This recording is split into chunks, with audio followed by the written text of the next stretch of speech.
விஜயிடமிருந்து தனக்கு விவாகரத்து கேட்டு நீதிமன்றத்துக்கு சங்கீதா செல்ல விஜயும் த்ரிஷாவும் ஒன்றாக ஒரு திருமணத்திற்கு வந்திருந்தார்கள். அது 2 பேருக்கும் கண்டனங்களை பெற்றுக் கொடுத்தது. நன்றாக இருந்த குடும்பத்தை கெடுத்து விட்டாரே என்று த்ரிஷாவை பலரும் விளாசி வருகிறார்கள்.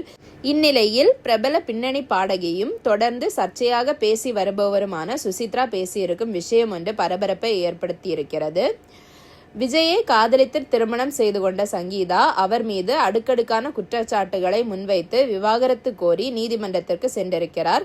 தனது கணவருக்கு நடிகை ஒருவருடன் திருமணத்தை மீறி உறவு இருக்கிறது என்பது அவர் கூறிய குற்றச்சாட்டுகளிலேயே பிரதானமான குற்றச்சாட்டாக பார்க்கப்படுகிறது. பலரும் அந்த நடிகை த்ரிஷா தான் என்று கூற ஆரம்பித்தார்கள். ஆனால் உறுதியாக தெரியாதவரை 3வது மனுஷியை இதில் இழுப்பது முறையல்ல என ஒரு தரப்பினர் கருதினார்கள். ஆனால் அதை பற்றியெல்லாம் கவலைப்படாமல் ஒரே கலர் டோனில் உடை அணிந்து கொண்டு திருமணத்திற்கு விஜயும் த்ரிஷாவும் ஜோடியாக வந்தது. நீங்கள் இந்த விஷயத்தில் த்ரிஷாவை சந்தேகப்படாதீர்கள், அவர்தான் என்று உறுதி செய்து கொள்ளுங்கள் என தளபதி உணர்த்துவது போல் ஆகிவிட்டது. முதலில் சங்கீதாவை சரமாரியாக சைபர் தாக்குதல் செய்த விர்ச்சுவல் வாரியர்ஸ் இந்த ஜோடியை வருகைக்கு பிறகு த்ரிஷாவை கிழிக்கிறார்கள். விஜய்க்கு எதிராக தங்களது கருத்தினை பதிவு செய்தார்கள். ஆனால் இந்த விஷயத்தை எல்லாம் த்ரிஷா காதில் போட்டுக்கொள்ளதாக தெரியவில்லை. பார்த்திபன் ஒரு விழாவில் குந்தவையை வீட்டிலேயே குந்தவையுங்கள், பிரச்சனை வராமல் இருக்க என்று பேசியதற்கு மட்டும் எதிர்வினை ஆற்றினார்.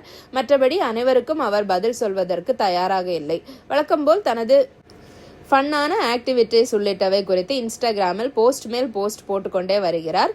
இதற்கிடையே லியோ படத்தில் மட்டும் விஜயையும் த்ரிஷாவையும் சேர்ந்து நடிக்க வைக்காமல் இருந்திருந்தால் இதெல்லாம் நடந்திருக்காது என ஒரு தரப்பினர் லோகேஷ் கனகராஜையும் பேசி வருகிறார்கள். இந்நிலையில் பிரபல பின்னணி பாடகி சுசித்ரா இந்த விவகாரம் பற்றி புதிய குண்டை தூக்கி போட்டிருக்கிறார். ரியல் ஒன் மீடியா என்ற யூடியூப் சேனலுக்கு அவர் கொடுத்த பேட்டியில் த்ரிஷாவிடம் வாளை சுருட்டி கொண்டு நாய்க்குட்டி போலத்தான் அடங்கி இருப்பார் விஜய். விஜய் த்ரிஷா கூத்தாடிகள் தான், அந்த புத்தி தான் அவர்களுக்கு இருக்கும்.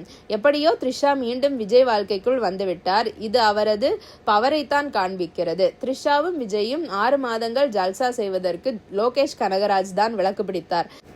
த்ரிஷா கருப்பு இதயம் கொண்ட பெண், எப்ஸ்டீன் பெண் வெர்ஷன் தான் இந்த த்ரிஷா.